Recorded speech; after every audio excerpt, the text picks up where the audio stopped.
अस्सलाम वालेकुम। आज हम आपको बनाना सिखाएंगे चीज़ी नूडल्स कबाब्स। बहुत ही मज़े के बनते हैं और बहुत ही क्विक रेसिपी है, ज़रूर फॉलो कीजिएगा, ट्राई कीजिएगा। मैं आपको इसके इंग्रेडिएंट्स बता देती हूँ। पहले यहाँ पे मेरे पास आधा किलो बोनलेस चिकन ली थी मैंने। उसको मैंने जिंजर गार्लिक पेस्ट डाल के फ्राई पैन में ही पका लिया एंड देन श्रेड कर लिया है। ये हाफ़ kg आपके पास बोनलेस चिकन श्रेडेड है। यहाँ पे मेरे पास चीज़ रखी हुई है, चेडर चीज़ है ये, half cup grated. Sweet corn जाएंगे इसमें हाफ टिन। पानी नहीं लीजिएगा इसका, ठीक है। ये मेरे पास तकरीबन 2 से 3 टेबलस्पून कैप्सिकम रखी हुई है। आपके पास छोटी शिमला मिर्च हो तो आधी काट लीजिएगा। ये नूडल्स कबाब हैं तो ऑब्वियसली इसमें नूडल्स जाएंगे। एक पैकेट आपने कनौर का नूडल्स का पैकेट लिया और उसको टेस्ट मेकर के साथ बॉईल करके उसका सिरप जो होगा, जो सूप होगा, वो आप छान लीजिएगा। पानी नहीं होना चाहिए इसका, ठीक है। यहाँ मेरे पास 4 आलू लिए थे मैंने और वो बॉईल करके मैश कर लिए हैं। सोया सॉस जाएगा, यहाँ पे मैं शैंग्रीला का सोया सॉस यूज़ कर रही हूँ 1 टेबलस्पून भर के। डिपिट का चिली गार्लिक सॉस है, ये 2 टेबलस्पून निकाला है, 2 to 3 टेबलस्पून डाल सकते हैं आप। अब इसमें जो स्पाइसेस जाएंगे वो है मेरे पास यहाँ पे नमक है 1 चाय का चम्मच, 1 चाय का चम्मच काली मिर्ची पाउडर है और आधा चाय का चम्मच लाल मिर्ची पाउडर है।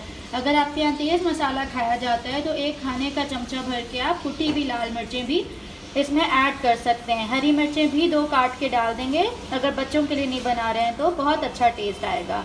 अब हम इसमें सारी चीज़ें मिक्स कर लेंगे। चिकन में ये सारे स्पाइसेस डाल दिए मैंने, लाल मिर्ची, नमक और काली मिर्ची डाल दी। इसमें ये नूडल्स का पूरा पैकेट डाल दिया मैंने बॉईल किया हुआ। इसमें बाकी तमाम चीज़ें जाएंगी। ये पूरा वाइट सॉस चला जाएगा।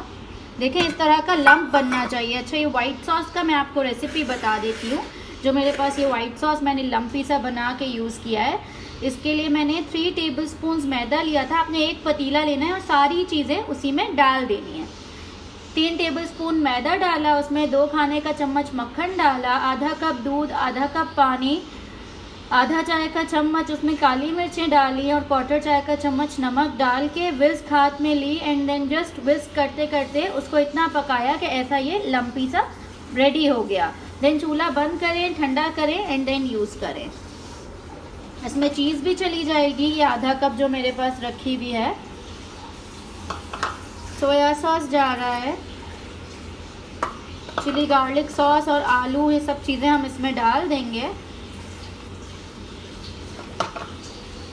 इसके बाद जब ये अच्छे से मिक्स हो जाएगा देन हम इसमें कॉर्न और शिमला मिक्स करेंगे और इसके हम आपको कटलेट्स बना के दिखाएंगे, कबाब्स बना के दिखाएंगे। ये हमने तमाम चीज़ें अच्छे से मिक्स कर ली हैं। आपको यहाँ कॉर्न और कैप्सिकम भी नज़र आ रहा होगा। ये भी अच्छे से हाथों की मदद से हमने मिक्स कर लेना है। अब आप अपने हाथों पे ऑयल लगाएंगे एंड इसके सिंपल शामी कबाब की तरह या नॉर्मल जिस तरह आप कबाब्स बनाते हैं उसकी शेप देंगे, कटलेट्स की शेप देंगे। हमारे यहाँ इस मिक्सचर से 20 कबाब बने हैं। ऑलमोस्ट आपके 18-20 इस तरह के नॉर्मल साइज़ के कबाब्स बन जाएंगे।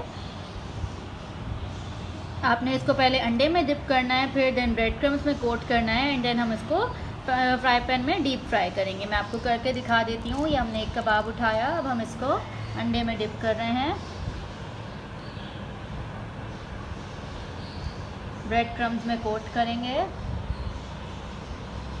देखें ये भी एक टिप है कि जिस हाथ से आप अंडे में डालेंगे उस हाथ को आप ब्रेड क्रम्स में नहीं डालिएगा, दूसरे हाथ से आप ब्रेड क्रम्स कोट करेंगे ताकि आपके ब्रेड क्रम्स ख़राब नहीं हो, ठीक है। अब आप इसको ट्रे में एक साथ रखें। जब आपके सारे बन जाएंगे देन आप इसको डीप फ्राई कर लीजिए।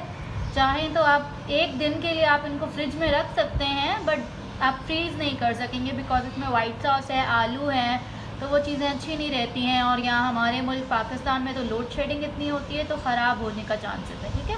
इस तरह अच्छे से आपने ब्रेड क्रम्स कोट किया एंड देन ट्रे में आप रख देंगे। हमने ऑयल गरम कर लिया है। अब हम इसमें, ये देखिए आग जल रही है, थोड़ी तेज़ कर लेते हैं। अब हम इसमें कबाब जो हमने बनाए थे, जो कटलेट्स बनाए थे, उनको हम फ्राई कर रहे हैं।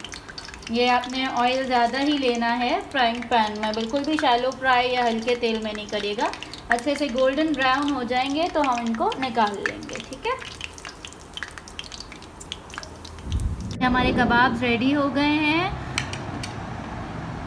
ज़रूर लाइक कीजिए वीडियो को, सब्सक्राइब कीजिए न्यू व्यूअर्स। थैंक यू, अल्लाह हाफ़िज़।